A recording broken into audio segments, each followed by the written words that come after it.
Bonjour et bienvenue à ce nouvel épisode de Loi divine pour une petite étude ensemble sur la paracha de Bereshit, Adam et sa femme Chava et tout ce qui concerne la faute originelle.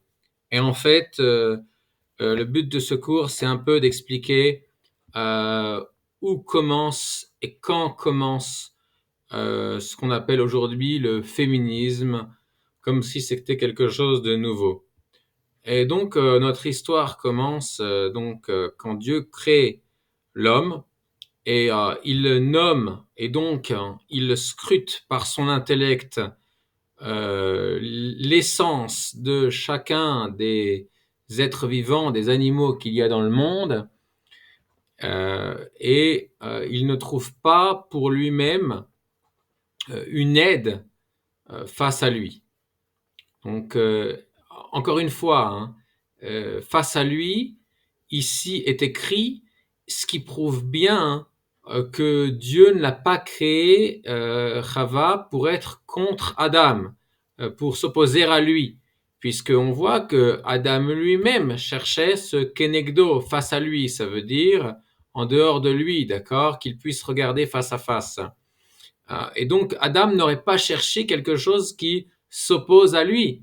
Donc Dieu lui a donné ce qu'il cherchait, ce qui prouve ici que ce kenegdo qui est marqué par la suite est en fait le miroir de ce kenegdo que Adam recherchait. Donc ça peut pas être quelque chose qui s'oppose à Adam, puisque c'est lui qui recherchait ça. Et on peut pas supposer qu'Adam soit sadomasochiste, ça sort de l'intellect. C'est pas logique. Donc Dieu fait tomber donc le sommeil sur Adam et il sort Chava. Et donc ils sont tous les deux Vayu shneem arumim Adam veishto velo yidboshashu. Alors ils étaient tous les deux nus, l'homme et sa femme. On ne dit pas ici l'homme et Chaya, puisqu'elle avait un nom, hein, c'était Chaya, hein, puisque il l'a nommée également, hein, elle s'appelait Chaya, comme c'est marqué après, qui a été Em Kol Chai, elle était avant la faute, la mère de toute vie, donc son nom c'était Chaya. Donc ici, elle est appelée sa femme, puisque bien que lui l'a nommée Chaya, euh, vis-à-vis du monde, elle est la femme d'Adam, puisque c'est son rôle principal. Et Chaya, le rôle d'être une mère, est un rôle secondaire par rapport à ce rôle principal qui est d'être une femme pour son mari. Donc, Adam veishto velo yitboshashu. Et les gens d'habitude traduisent comme s'il était écrit velo hitboshashu au passé. Et il n'avait pas honte. En vérité, c'est pas il n'avait pas honte qui est écrit, mais c'est il ne devait pas avoir honte parce que ils étaient avant la faute à un niveau spirituel qui fait que le corps n'était pas vu comme une nudité. Hein, le corps était vu comme un habit de l'âme et donc pas comme faisant partie de l'essence de la personne. Et donc il n'y avait pas de honte à avoir à ce niveau-là. On passe ensuite à notre paracha qui nous concerne.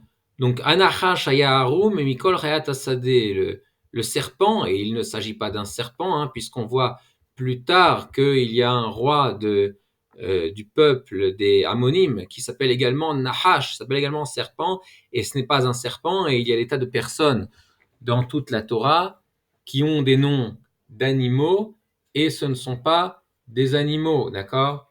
Donc on l'appelle ici Hanachash avec un grand He, comme Ha-Adam, parce que c'est l'homme primordial, parce que c'est donc Monsieur Serpent primordial, d'accord, le premier. Mais en fait, il s'agit du premier non-juif. Donc il s'agit ici d'un humain qui n'a qu'une âme terrestre et pas une âme qui vient des cieux. Il était, donc dans tous les traductions en araméen, la traduction c'est Hakim, il était plus intelligent que tous les animaux des champs. Et Rashi se pose la question, mais pourquoi le mot intelligent est marqué ici avec le même mot qui signifie nu pour dire que, en fait, ce monsieur serpent, en costume cravate, hein, entre guillemets, avait une connaissance de la nudité que n'avaient pas tous les animaux des champs, puisque pour les animaux des champs, se promener nu est tout à fait normal, comme ça l'était pour Adam et Hava avant la faute. Mais pour monsieur Nahash, il n'y a pas de, ce n'est pas normal d'être nu. Il a une connaissance intime de sa nudité que n'ont pas les animaux. Asher Asa, Hashem Elohim, Vayomer El Aisha. Et donc il va parler à la femme. Et c'est marqué dans le Midrash. Pourquoi s'est-il adressé à la femme? Parce qu'il s'est dit, l'homme, il va me renvoyer avec sa logique. Mais la femme, elle écoute tout ce qu'on lui dit du moment que ça lui fait plaisir. Elle est prête à écouter n'importe qui. Donc je vais aller vers elle. Af qui amar Elohim, af ça veut dire colère. Ah mince alors, c'est énervant qu'il ait dit Dieu, l'otochlu mikol et sagan, vous pouvez manger d'aucun arbre du jardin.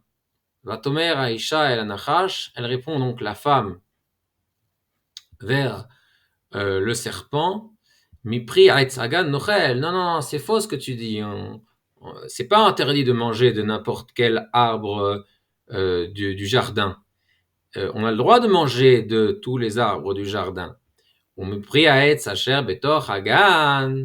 simplement de l'arbre, de fruits de l'arbre qui est à l'intérieur du jardin.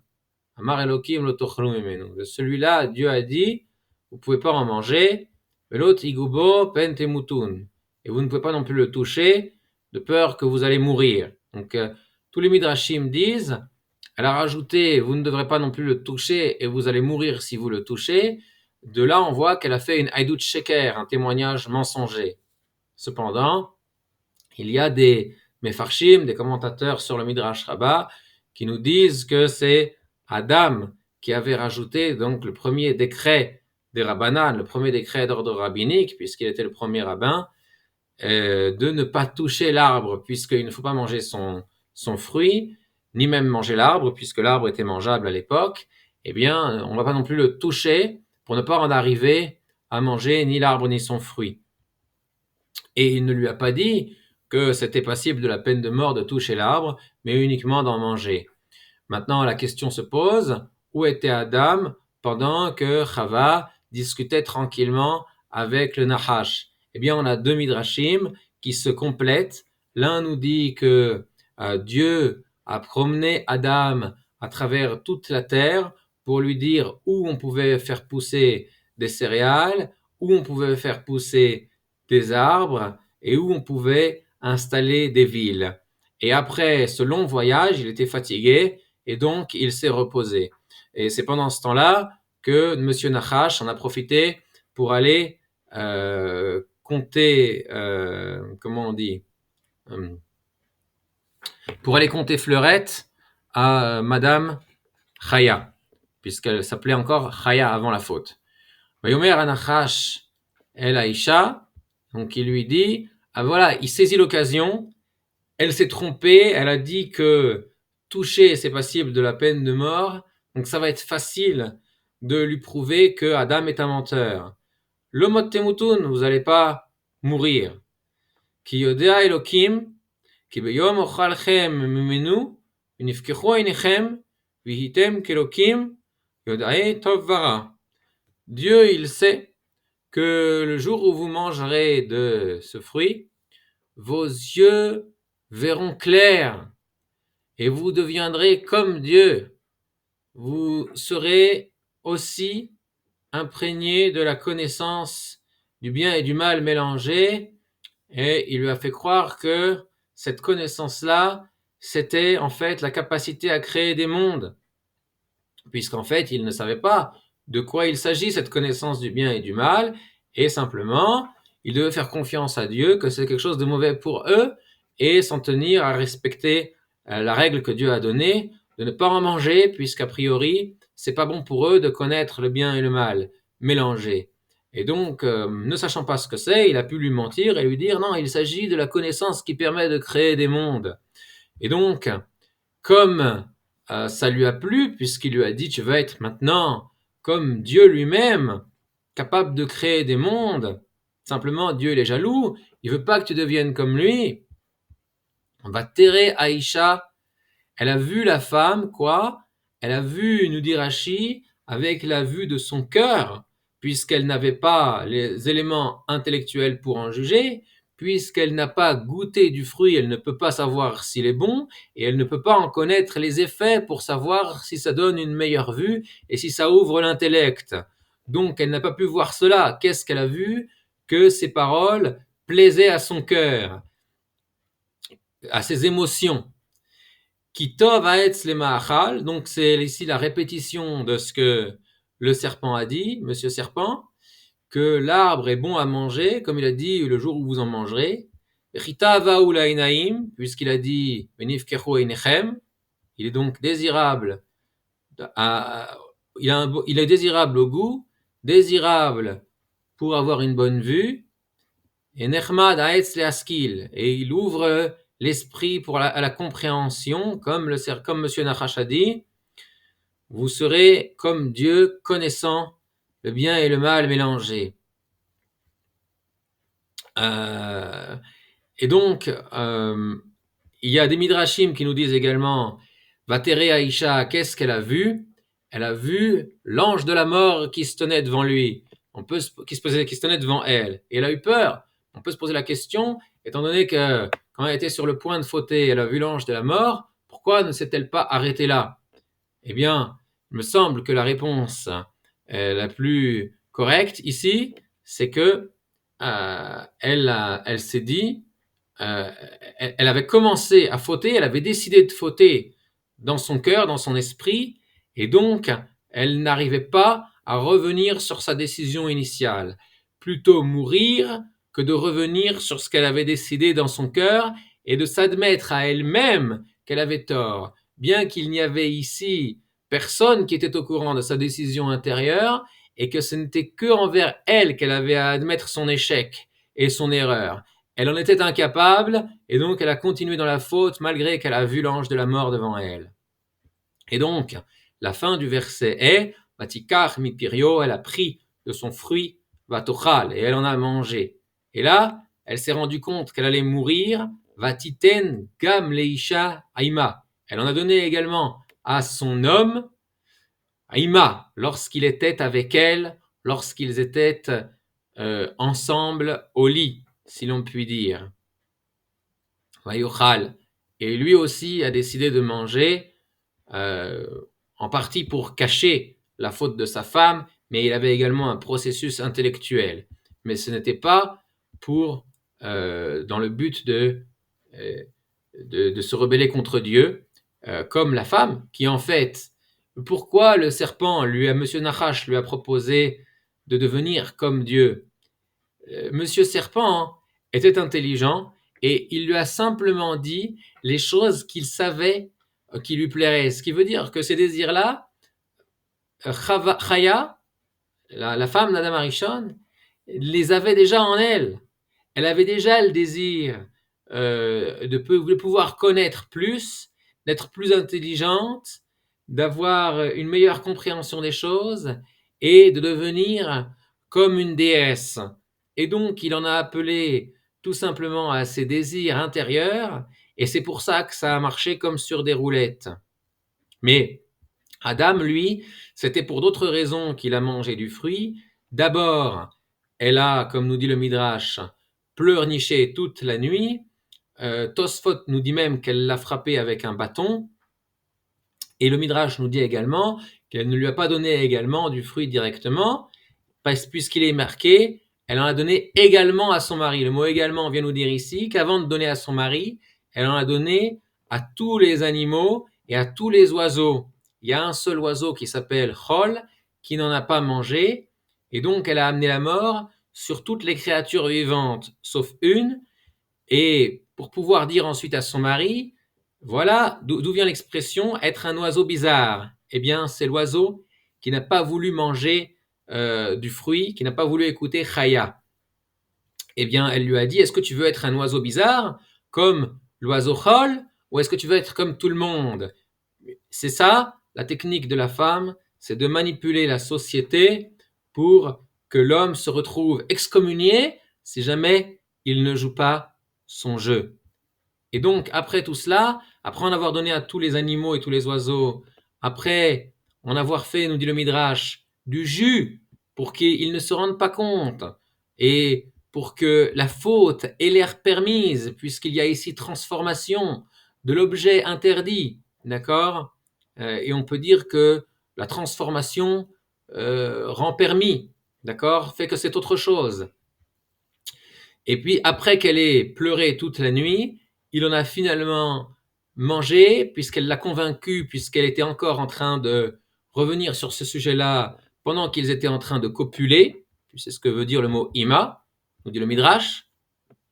Et alors, il s'est dit, il a trouvé un raisonnement intellectuel, mais en vérité, il était influencé par le fait qu'elle l'a manipulé en utilisant donc le seul pouvoir qu'elle a, qui est le plaisir de son corps, pour pouvoir le convaincre, puisqu'il s'est dit, c'est la mort pour moi si elle continue de négocier avec moi pendant qu'on fait l'amour.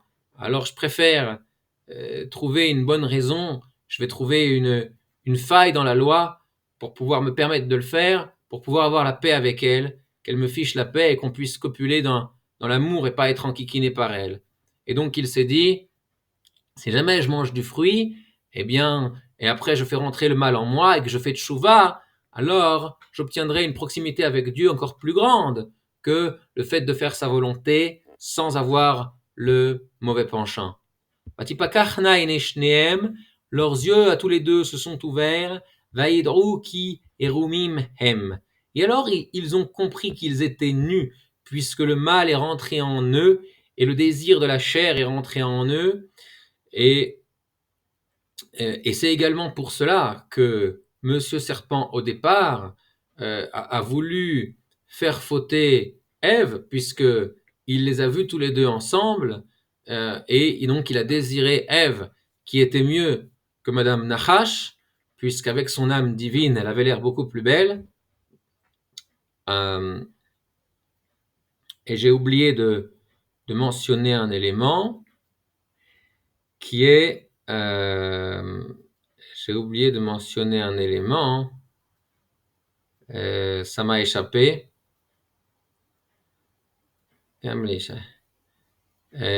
Kierumim em vaitperu aletena. Donc ils se sont cousus des feuilles de vigne. Le Midrash nous dit que Dieu leur a fait des vêtements. Donc que signifient ces feuilles de vigne là?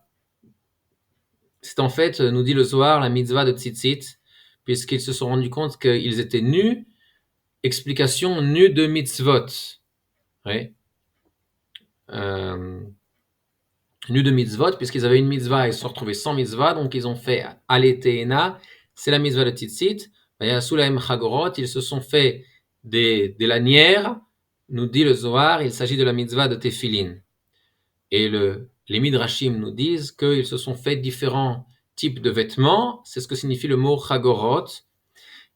Et donc, le Midrash nous dit également que les vêtements étaient différents pour l'homme et pour la femme, que ce ne sont pas les mêmes vêtements que l'homme et la femme ont portés.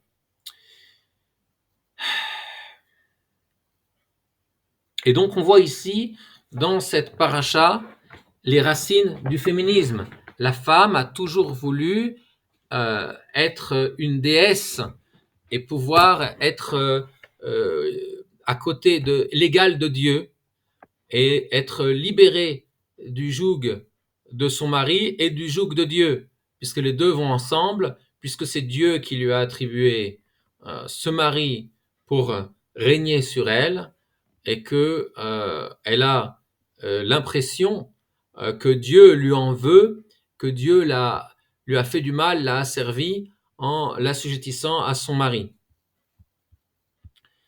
Maintenant, on va voir quelque chose qui est marqué donc dans Masechet Sota, à la page Kafbet Amud Aleph, donc 22a. Tanu Rabbanan, les sages ont enseigné Betula, Tsailanit, Ve'almana Shovavit, Ve'katan Shelo Kalulo Chodasha, Vare Elu Mevale Olam. La jeune fille non mariée la femme qui est affairée à la faute et la veuve qui va tout le temps voir ses voisines pour discuter avec elle, et l'enfant qui est né avant 9 mois, eh bien, ces gens-là, détruisent le monde. Ils n'ont pas leur place dans le monde. Rachi nous dit, ils détruisent le monde parce que tout ce qu'ils font, c'est de la débauche, de la magie, et ensuite se montrent soi-même comme étant des tzadikot, pour qu'on ne cherche pas après elles si vraiment elles sont des personnes de valeur ou si elles méritent d'être méprisées. Donc, on voit ici que une femme, ici toutes les femmes qui sont décrites, Betula, Tsailanit, Ve'almana, Shovavit, ce sont des femmes qui ne sont pas soumises à l'autorité d'un homme. D'accord? Et on nous dit également dans Masechet Sofrim, à la fin du Perek Tetvav, Kshira Shebanashim Ba'alat Kshafim. Même la femme la plus cachère, qui fait le plus la volonté de son mari, eh bien, elle est quand même, elle penche quand même vers la magie. Qu'est-ce que cela signifie? Alors, la femme ne peut jamais être bien, d'après cela. Que ce soit les mauvaises femmes, on nous dit ici, même la bonne, elle fait du mal. Oui, ça ressemble un petit peu à ce qui est marqué dans le verset, que le tzaddik va tomber 7 fois. Même le En tzaddik ba'aretz asher ya'aseh tov velo yecheta. Il n'y a pas de tzaddik qui ne fait que le bien et qui ne faute jamais. On voit ici, c'est valable également. C'est dit à la manière des femmes. Donc chez les femmes, ça s'exprime de cette façon-là, que même la femme la plus cachère, c'est-à-dire la femme qui fait le plus la volonté de son mari, malgré tout, il lui arrive de faire de la magie. Alors, quand on nous dit faire de la magie, ça ne veut pas dire explicitement faire de la magie, de la vraie magie, mais il y a des choses qui ressemblent à de la magie. Ce qu'on appelle aujourd'hui le féminisme, eh bien, c'est ce qu'on appelle prina, c'est le même sens que la magie, puisque la magie, nous dit le Talmud, c'est de vouloir changer l'ordre des forces que Dieu a mis dans le monde, l'ordre de la nature. Et donc, le féminisme, c'est du lobbying et de la légifération pour changer l'ordre naturel que Dieu a mis entre l'homme et la femme. Donc, c'est un peu Prinat Kshafim également. Maintenant, on a une Gemara, si vous avez écouté jusque-là, c'est la cerise sur le gâteau. On a écrit dans le Talmud quelque chose d'extrêmement intéressant dans le traité Brachot à la page 63b. Donc, Samer Gimel Amoudbet. C'est marqué là-bas, Maï Dirtiv, qu'est-il écrit dans le livre des Proverbes 30-33, Ki mitz chalav yotzi hema, umitz af yotzi dam, umitz apaim yotzi riv. Donc le verset nous dit que le jus de lait deviendra du beurre, le jus de la colère deviendra du sang, et le jus de la double colère deviendra de la dispute. Qu'est-ce que ça signifie, ce que le roi Salomon nous a dit dans ce verset? Et le Talmud de nous expliquer, Bemiata motse hema shel Torah, en qui tu trouves le beurre de la Torah, c'est-à-dire ce qu'il y a de mieux dans la Torah. Bemi shemeki chalav sheyanak mishedeimo, sur celui qui vomit le lait qu'il a tété au sein de sa mère, sur sa mère. Et cette phrase-là est extrêmement ésotérique, elle est obscure, on n'en comprend pas le sens. Et la suite de l'explication du Talmud est compréhensible. Umitz af yotzidam, du jus de la colère sortira le sang, c'est-à-dire chaque élève que son maître se met en colère sur lui une fois et il se tait, il méritera de pouvoir distinguer les sangs purs des sangs impurs dans les lois de pureté et d'impureté. Ou mitzapaim yotzeriv, et le jus de la double colère sortira à la dispute, c'est l'élève dont le maître le dispute 2 fois, et il se tait les 2 fois, celui-là, il arrivera à comprendre la loi et distinguer les lois des différents financiers et dans les lois de différents financiers et les lois qui amènent des peines de mort. Il arrivera à distinguer, donc à être un grand dayan, un grand juge rabbinique dans le peuple juif. Donc, on voit que les 2 tiers du verset concernent l'élève qui apprend de son maître, et pourquoi ne pas nous enseigner également que le début du verset, du jus de lait sortira le beurre, pourquoi ne pas nous enseigner également qu'il s'agit d'un élève qui apprend de son maître? Pourquoi on nous parle ici de celui qui doit, que celui qui va comprendre la Torah, c'est celui qui va vomir le lait qu'il a tété du sein de sa mère sur sa mère? De quoi nous parle-t-on ici? Qu'est-ce que ça signifie, vomir le lait qu'on a tété du sein de sa mère sur elle-même? Et pourquoi faut-il? A priori, c'est une marque de cruauté. A priori, ça a l'air méprisant envers sa mère, alors qu'on a une ordonnance d'honorer sa mère. Et ici, on nous dit, pour comprendre la Torah, il faut que tu vomisses le lait que t'as tété d'elle sur elle-même.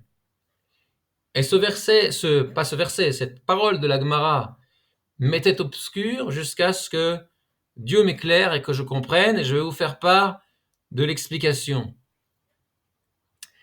C'est-à-dire que tout enfant, comme c'est marqué dans un autre endroit dans le Talmud, aime plus sa mère que son père parce qu'elle le séduit par des paroles. Et tout cela pourquoi? Parce qu'il est sorti d'elle-même. Et quand il est sorti du ventre de sa mère, il se considérait comme une partie de sa mère. Et c'est pourquoi Dieu a ordonné que le père doive trancher dans sa chair pour lui signaler qu'il n'est pas comme sa mère. Et après cela, il a tété le sein de sa mère, et donc il imaginait que sa mère est l'ultime bienfaitrice, et il voyait sa mère comme un ange bienfaisant toute sa vie, et à travers cela, il a vu toutes les femmes, par le prisme de sa mère, comme des anges bienfaisants, et du coup il était incapable de voir leur véritable nature. Jusqu'à ce qu'il vomisse le lait qu'il a tété du sein de sa mère, c'est-à-dire qu'il comprenne que sa mère est une femme comme les autres, avec ses défauts et ses faiblesses, les défauts et les faiblesses de toutes les femmes. À partir du moment où un homme comprend cela, il peut comprendre les paroles de la Torah. Comme on voit aujourd'hui, beaucoup de rabbins qui n'ont pas compris cela et qui vont donc justifier toutes les attitudes négatives, agressives et parfois meurtrières des femmes parce qu'ils les voient toutes à travers le prisme de leur mère qu'ils angélisent dans leur esprit. C'est ça l'explication de ce verset. Si vous avez appris quelque chose, mettez un pouce, dites-moi ce que vous en pensez dans les commentaires et envoyez à un ami.